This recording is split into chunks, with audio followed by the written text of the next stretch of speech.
Ladies and gentlemen, boys and girls, this is not a show. This is the Weekly Pint, which, if you're new to things, you would know that, or you wouldn't know that it's not a show. you wouldn't know that. But I don't know that there's that many people that are new to things at this point. You guys hang out every week with me. This is a happy hour. We get together. We drink a beer. We talk about whatever we've been up to for the last little bit. We'll just get it right off the bat. I did not get the show Cincy Brewcast posted this morning because of chaos, but I do have an episode. It is hopefully going to be up tomorrow morning, and even that is a hopefully because both of my kids are still awake upstairs. I'm sure you'll probably hear at least one or if not more of them running above me. So, in theory, I will have the show up tomorrow morning. It depends on what they decide for my evening.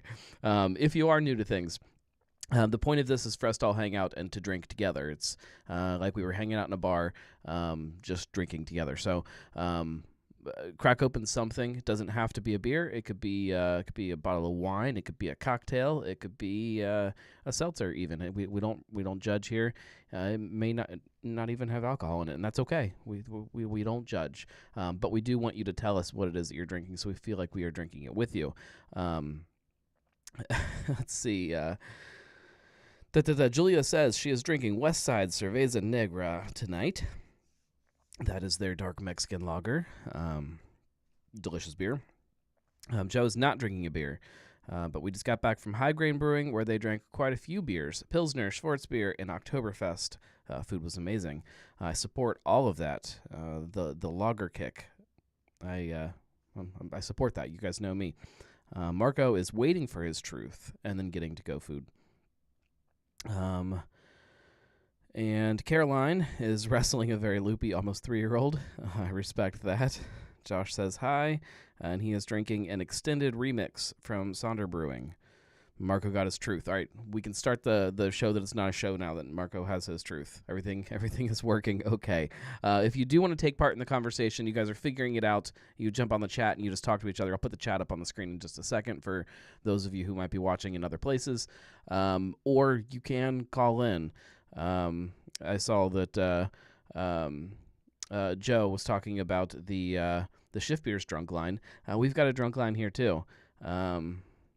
It's right there, 567-70 drink, and you can call in and you can take part that way.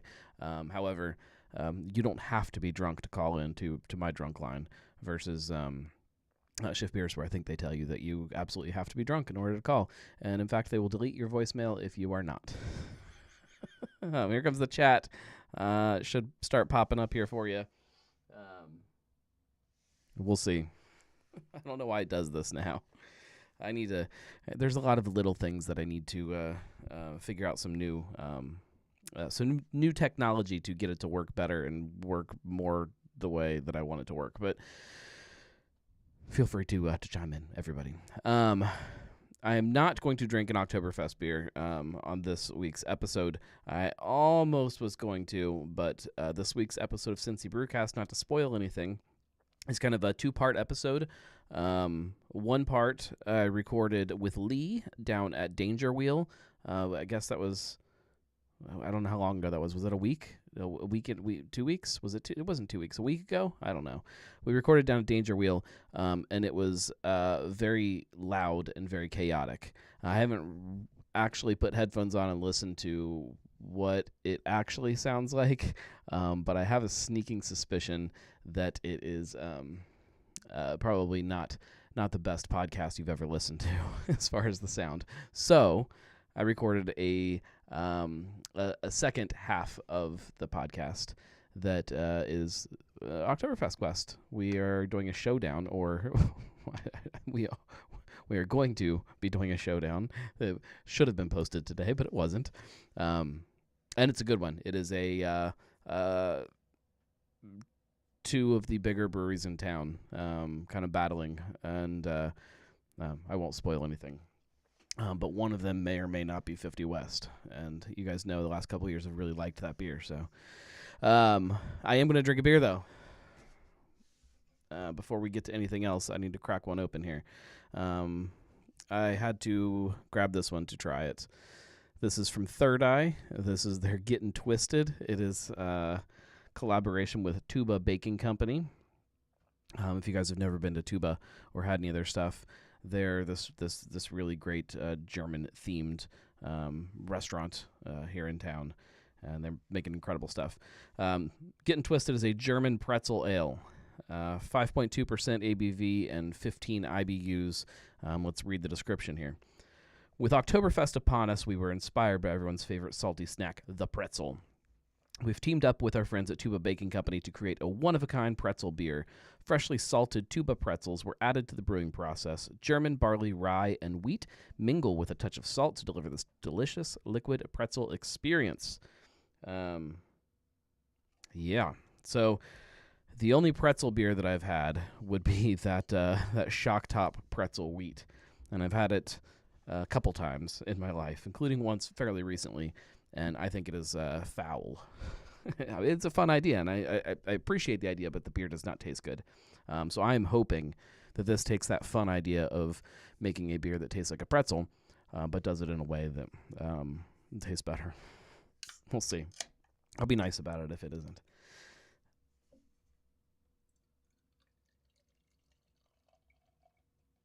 All right. I like the idea a lot, especially around Oktoberfest like this. Joe says, according to Cappy's social media post, this is a beer that doesn't suck.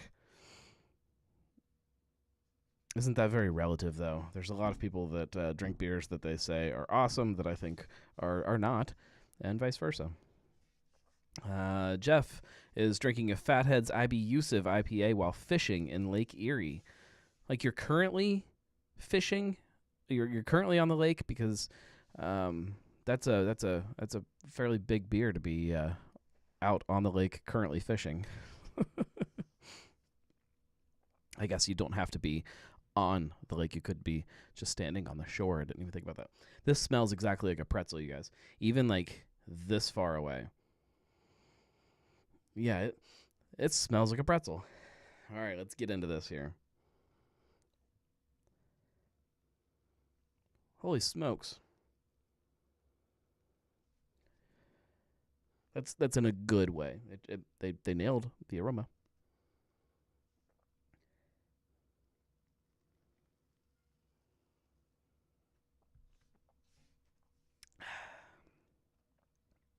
No, that's great.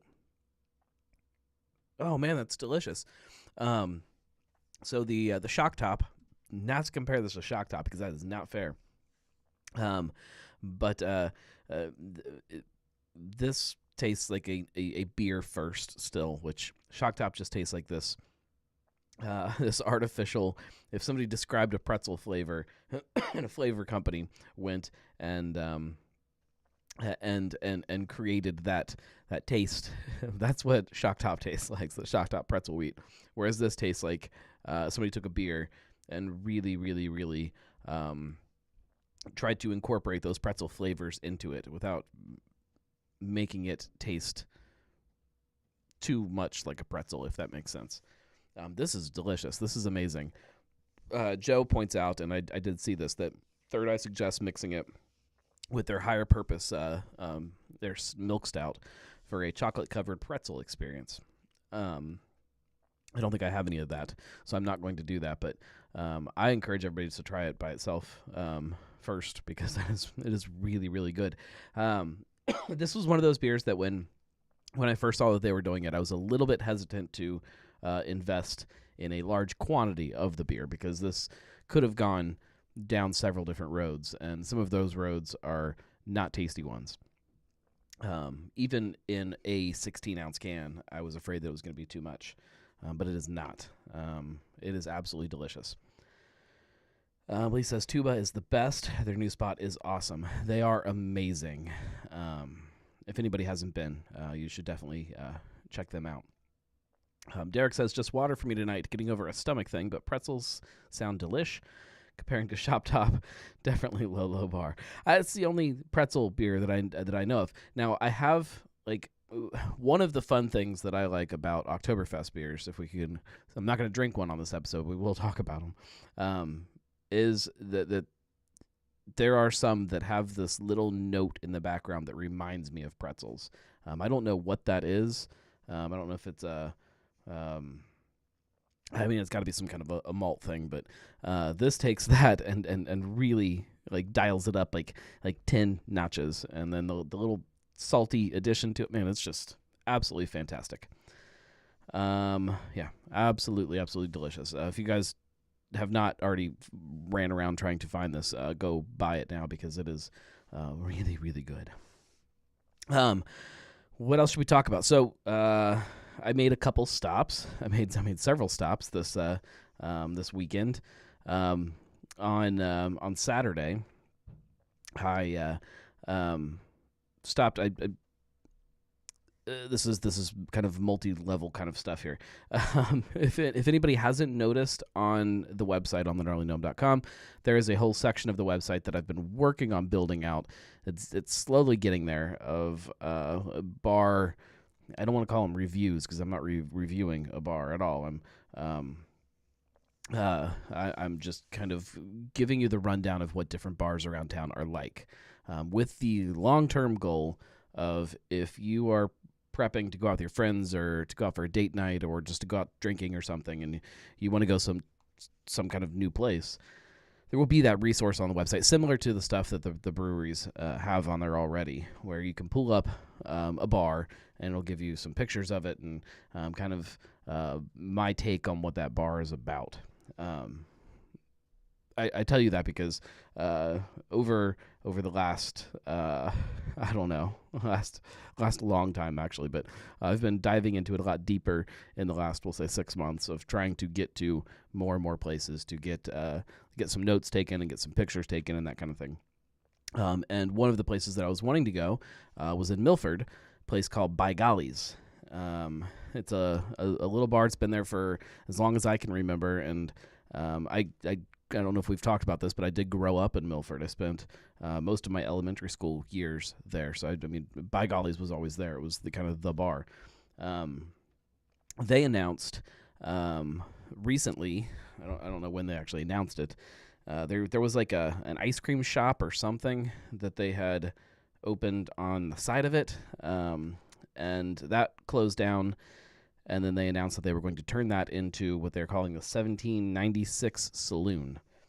It's kind of an outdoor patio bar, covered. Joe says, "Watch out where you park in Milford." We will talk about that. Is kind of an enclosed-ish patio. The cool thing is that it's kind of like a Western saloon themed, something that's maybe a little bit tacky, but something that you don't see a lot of around town. It's fun.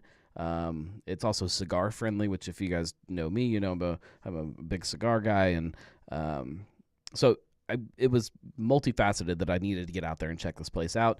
Also happened to be the grand opening of that saloon part of the bar, so had to go check that out, and then found out that also on the same day, something that we have talked about on this show, Turtles Brew, which I think it was 2 weeks ago maybe that we saw the labels come through, the TTB for it. The bourbon tea, they were doing a pop-up tasting event at By Gollies that same day.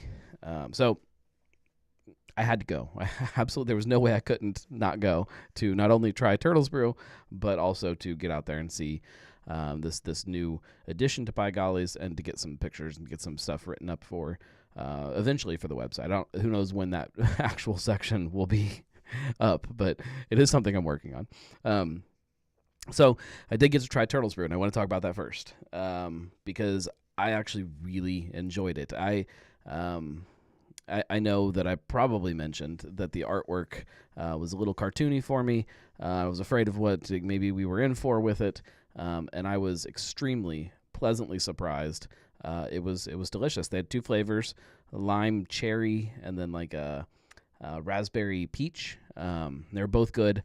I liked the lime cherry a lot more. It is, I don't know how sweet it actually is. It definitely has a sweet perception to it. It's not like overly sugary, but it does. The fruit is definitely front and center. When I first started drinking it, I definitely got a good taste of bourbon kind of behind it all. That went away as I was drinking more, but that's not abnormal to lose something like that in a drink like that. But Julia said, did they say if it was going to be sold outside of bars, bottle shops, grocery, gas stations? I think that is a long, I don't know how long, that is a goal that they're working towards right off the bat. I don't know how much I'm allowed to talk about it. I should have asked them how much of what they were talking about was kind of for public consumption or not. They in bars right now, they're going to be kind of focusing, and then that is going to shift, and they're looking at doing like kind of collapsible pouches of the stuff. So like Capri Sun, think that. So like if you're going on a boat or going, to the pool or camping or something like that, something that's really transportable and easily squishes down afterwards to not take up a bunch of space. So eventually you'll see it in other places, but I imagine that'll be a little bit while before they get the ground under their feet a little bit. But it is good. I would say that if I was just diving into it and I was going to drink it, I'm probably adding a little bit more bourbon to mine. Judge me if you want to. It just needed a little bit more for me. That's how I roll. Caroline says, easy to sneak into places. Yeah, I don't know. You said it, not me.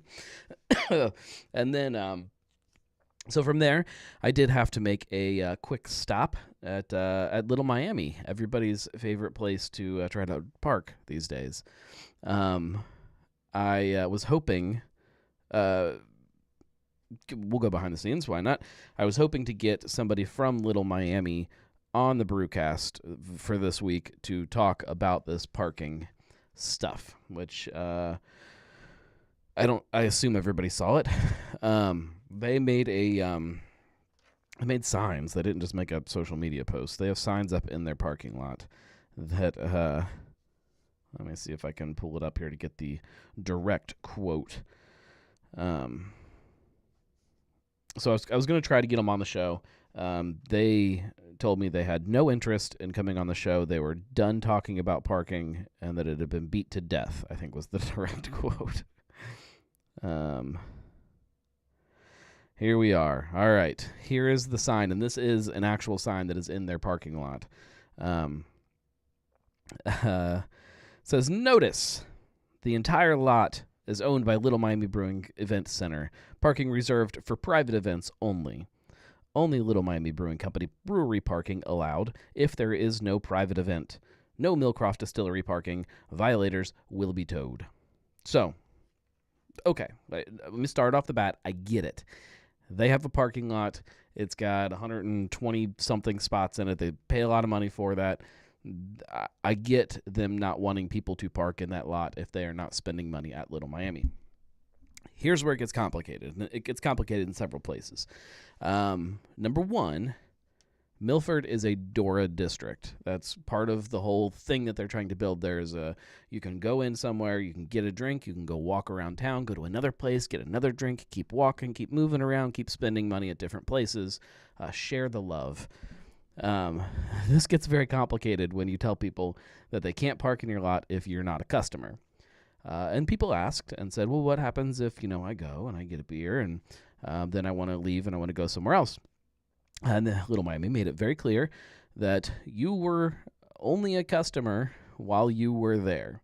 As soon as you step foot out of their building, regardless of if you've spent money or not, or are going to spend more money or not that night, when you are not in their building, you are no longer a customer, and your car is no longer safe. So, if you plan on going to Milford, and you plan on taking advantage of the DORA and spending money at more than one business, I strongly recommend you do not park at Little Miami. Now, when we start digging in a little bit deeper to it, it gets even more complicated because they make it very clear that even if you are going to the brewery, if there is a special event, that part of the parking lot is off limits to you. It's only for people who are going to the special event. I don't know how you're supposed to know if there's a special event or not. When I stopped in on Saturday, the parking lot was full. Both parking lots were full. It was extremely busy. I went in and I asked at the bar if there was a special event, and he said no. And I said, okay, how do you know if there's a special event? And he said, well, you won't be able to get there. So I guess they have some kind of barricades or something that will block you from getting to the parking lot. I don't know. I don't like it. I think that, again, I get it. I get why you want to protect your parking lot. It seems strange to me that if I'm walking into a brewery, I park in their lot, I walk in, we'll say I eat dinner, I've got my family with me, we scarf down a bunch of food, we spend a whole bunch of money doing that. My kids don't necessarily want to sit there and watch me then drink a pint of beer. However, what we have learned with our kids is that we can go to a place like that. We can, I can get a beer, we can eat dinner, then I can grab another beer, and we can go and we can walk down the street and maybe walk around the block or something like that. Maybe halfway through, I could stop and get another beer somewhere and keep walking. And my kids are happy because they're going for a walk, and Dad's happy because he can walk and drink with a beer. It seems strange that a business would tell me that they don't want me parking in their parking lot if that is the case. It seems very not neighborly to me. I know that some people disagree with that, but that's how I feel. There were other problems at Little Miami when I stopped in. If you guys follow me on Twitter, I'll say it here that the tweet that I put out was about Little Miami. But I maybe they'll figure all of this stuff out. Maybe we'll see, because it's gonna get a lot busier in Milford, and everybody should be neighborly and friendly with each other.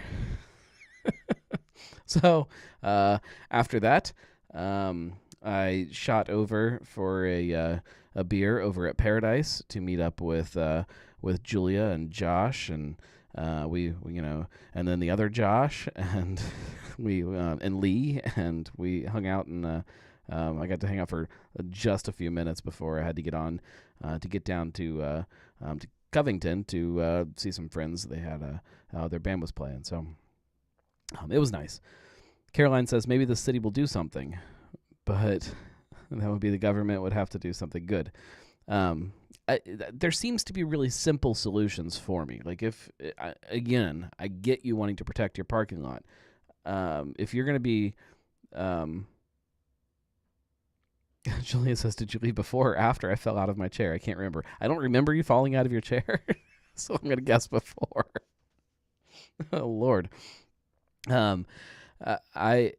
If I had a parking lot like that, instead of investing the money and the time to have somebody watch the parking lot, to then have people's cars towed, I would maybe put somebody in the parking lot, set up a little thing.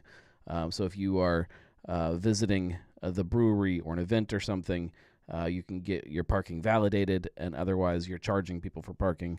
I think that seems fair or something. Derek says, sounds like the price of dooring business. Yeah, like it just seems very strange to want to have to not only want to have your business in a Dora, to take part in that Dora, because you have to agree to be part of it and to sell the cups. It seems strange to want to be part of that, but then also not want any of your customers to go anywhere else. Like it just seems very, it doesn't make any sense to me. And Josh says that Julia ate the floor. Man, I'm sad I missed it. That would have been funny.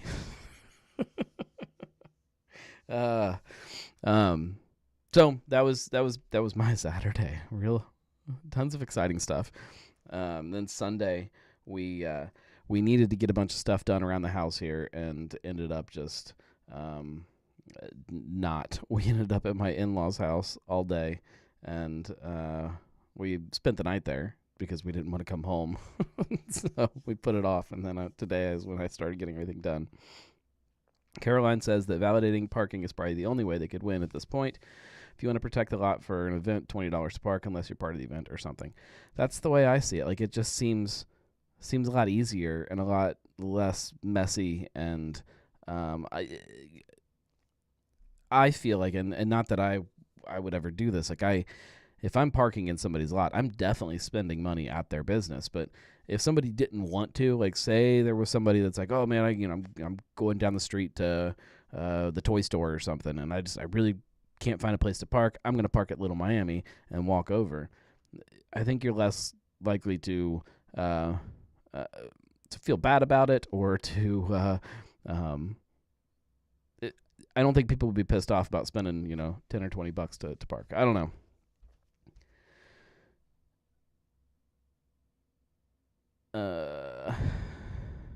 With ranch or blue cheese, I had to reread what was happening to understand what that meant. So that was my weekend. It was nice and exciting, and because of all of the stuff that we were doing, that's why there was no brewcast. I did get some good stuff done this last week on a couple new projects that I'm trying to get done. One of them kind of plays into the Patreon stuff, which, by the way, if anybody doesn't know, you can subscribe to Patreon. You can go to thegnarlygnome.com/support, and you can support the show and all of these things that way.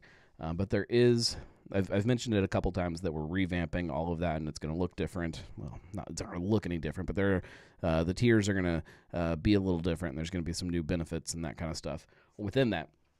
That's hopefully launching right around the start of the I say the new year.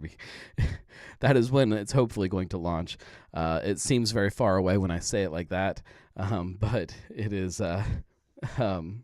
In my calendar of stuff, it's really not that far away. And part of that is a really fun project that I've kind of toyed around with for the last couple years, trying to figure out a way to make it work. And I know I can make it work with Patreon.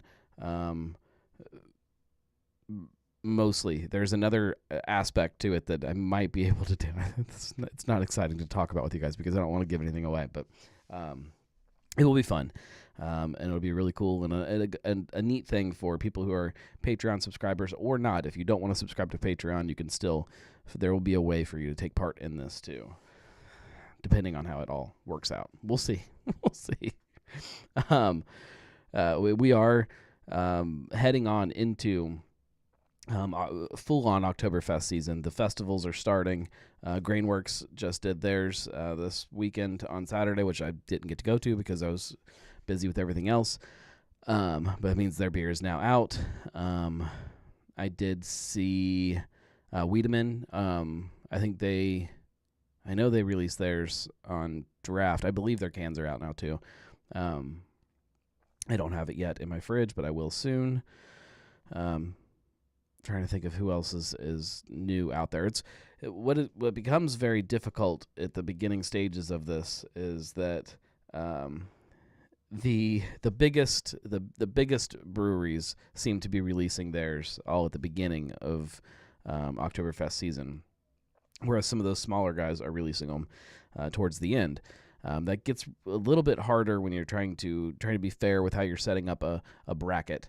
I've tried it just completely random before. I've tried it with seeding different Oktoberfest beers to get maybe last year's winner with maybe one that I didn't really like all that much last year. You can try to do it that way. That didn't really work great either.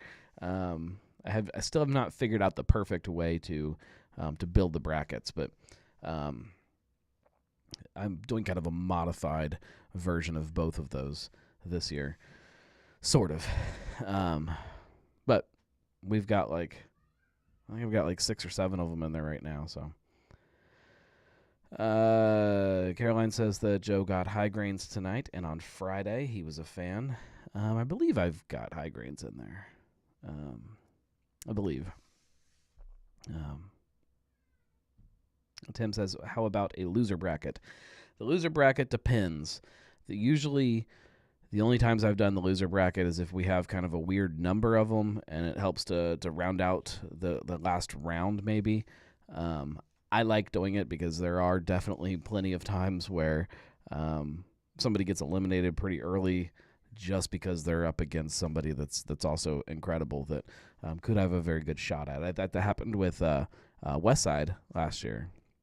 Westside got knocked out in like the first or second round, and we all know that that's an incredible Oktoberfest. And just so happened that you guys voted for them to come back in. That's the way I did it last year. I didn't do a loser bracket. I just took all the I hate calling them losers, all of the losing beers, and everybody voted on which one they wanted to come back in to drop into that slot at the second to last round, which I thought was a fun way to do it. The losers bracket it becomes a whole separate. If you're doing an actual losers bracket, it becomes a whole separate Oktoberfest quest then that I have to do. Not that it's that bad work. It's I can hear my kids running. I don't know if that comes through the microphone or not. You can't really complain if your extra work that you have to do is drink some extra beer on the weekend. We'll see. We will definitely see how it all works out. I also, the final round last year was 3 beers against each other. I kind of liked that. We'll probably do something similar to that. If not just the finals, maybe even that last round, we'll have a couple that are 3 kind of competing. I don't know. We'll figure something out. There were some fun things that we did. But the sooner I can start really drinking all this Oktoberfest beer, the better. I tend to go a little conservative at the beginning like this. I have not drank any Oktoberfest beer at home unless it's in the Oktoberfest quest, because I don't want to drink all the way through one of my 6-packs and then have that beer go really far in the competition and then not have any. That's the simple way to put it. Plus, after everything's over with, we all know that I have to have 1 can of each left over to put in the boot for the giant cuvee of Cincinnati Oktoberfest deliciousness. So, I can't drink too many of them. I think that's it, guys. We're not going to do labels this week. Like I said before, I don't know if I said it last week or a couple weeks ago, that I am going to start only doing the label approvals once every... we'll talk about that.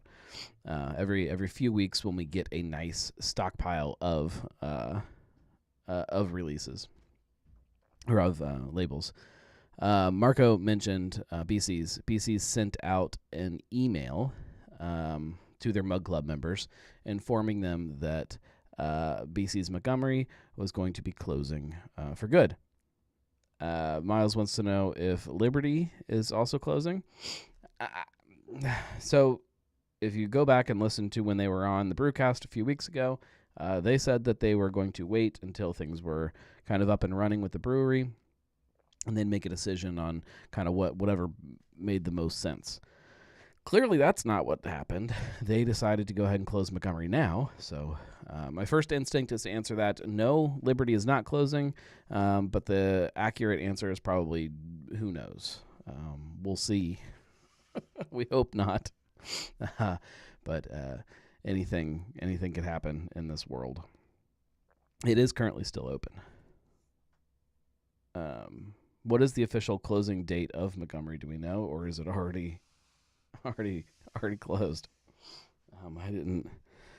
I guess I'll just wait and somebody can probably answer that without me having to look it up. I get it. It's hard, but where will truth be? Consequences to their podcast. This Sunday is the last day, the 14th. Oh man.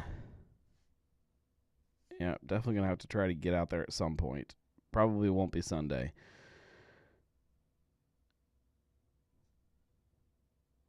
Oh man, yeah, it's another busy week. We'll see. I'm gonna try to get out there at some point and kind of send it off properly. Julia says, we'll figure something out. We're scrappy as far as places to record. It makes it a little more difficult as far as drinking different things, but,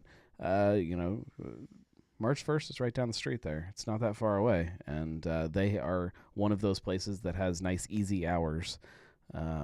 It's hard to find breweries that are sometimes open Mondays and Tuesdays and days like that, but March 1st is. So there's plenty of places that you can go to sit down and record a podcast. That's finding the place is the easy part. We have an invite from Higher Gravity Summit Park. We have options. Higher Gravity would be fun. I like the idea of it being at like a bottle shop like that, where there are just constant new beers coming on, and outside breweries from outside of Cincinnati, things that you can try, things that are exciting, and so I think Higher Gravity would be good. That's my vote, but Julia says that March 1st is a terrible place to record a podcast. Oh, Lord. I've recorded several episodes of my show there. Several episodes of just about every show that I do.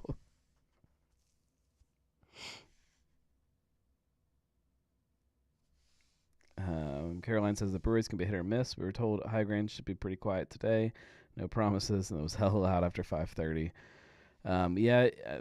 You are definitely preaching to the choir on that one. Sometimes it definitely works better than others.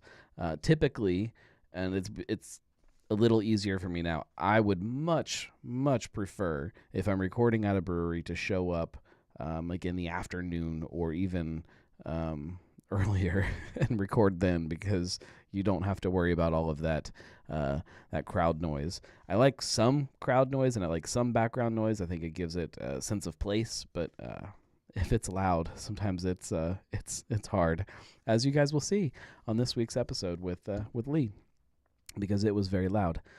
However, I can tell you guys that this is also, I know we talked about it a little bit on this show a while back, and I was kind of on the fence of how I was going to go with it, but this episode of Cincy Brewcast is the first episode that is sponsored by Manscaped.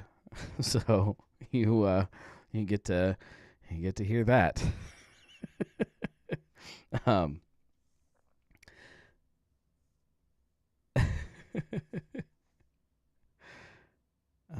Marco said we recorded at a very loud mattree and it turned out okay. Sometimes it's surprising. It is like sometimes you think that the crowd noise is going to be overwhelming, and it's not. And sometimes it's the opposite. You think that. Julia said, "Did we get to hear you ask your wife about your grooming habits?" No, I didn't do that on this one because we were recording down there at Danger Wheel, but.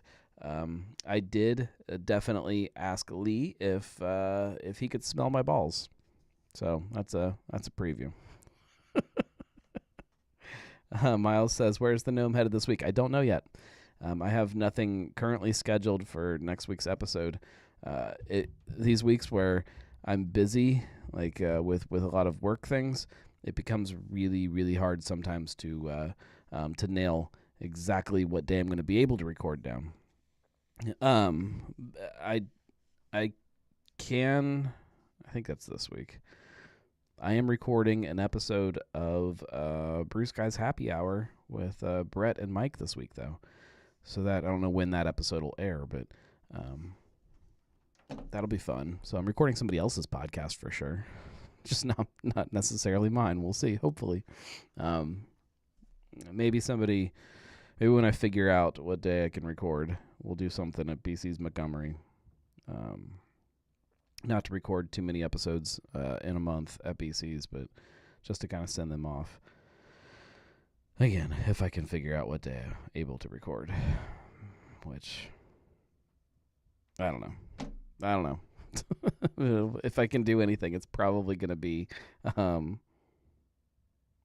Thursday during the day is I think the only time that I can possibly squeeze something in, and even that might not work out. I don't know. We'll wrap this up. Stay tuned. I will let you guys know where I am recording or where the episode was Make sure you're following Cincy Brewcast on Instagram. I'm trying to be better about posting teasers of this coming episode, as well as some reminder stuff about the current episode. And then eventually you'll start seeing some video content possibly on there. Maybe. Possibly. I don't know. It's hard to not hard to make the video. I mean, clearly it's not hard to do, but to get people who are used to doing a podcast with you that is audio only, and then you show up and say, "Hey, do you guys care if we do video now?" The answer is usually some kind of surprise.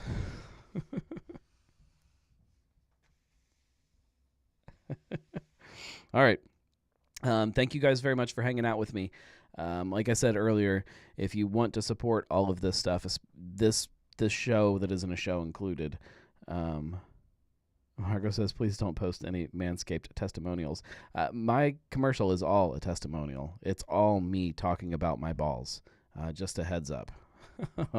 Which, starting this week, if you do want to buy anything from manscaped.com, and there are lots of stuff on there that there's some good stuff on there that you don't have to be testiclemonial. There we go. You don't have to be actually manscaping to find things on there that you might want. So you can go on there and use the code GNOME. It's GNOME, and get like 20% off and free shipping. So if anybody needs ball deodorant or razors or anything like that, you can get them, and you can get them cheaper because with the code. It does help. Oh Lord, this is a new era for Cincy Brewcast. Thank you guys for hanging out. I appreciate it a ton, and jeez. Maybe that's what all of the Nomies will get for swag boxes next is ball razors. It even comes with little pieces of newspaper that you can put on the ground and stand on while you, yeah. Cheers, everybody. Thanks for hanging out.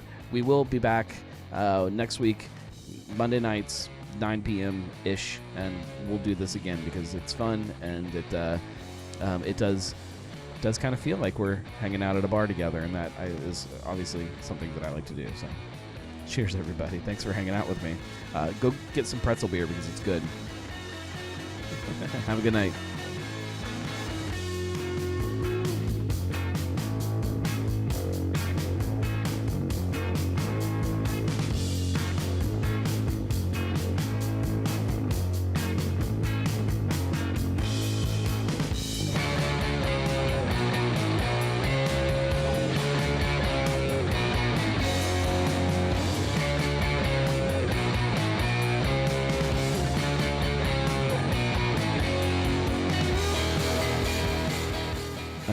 For the record, Lee said that he could not smell my balls from across the sidewalk, so that was good. So it works.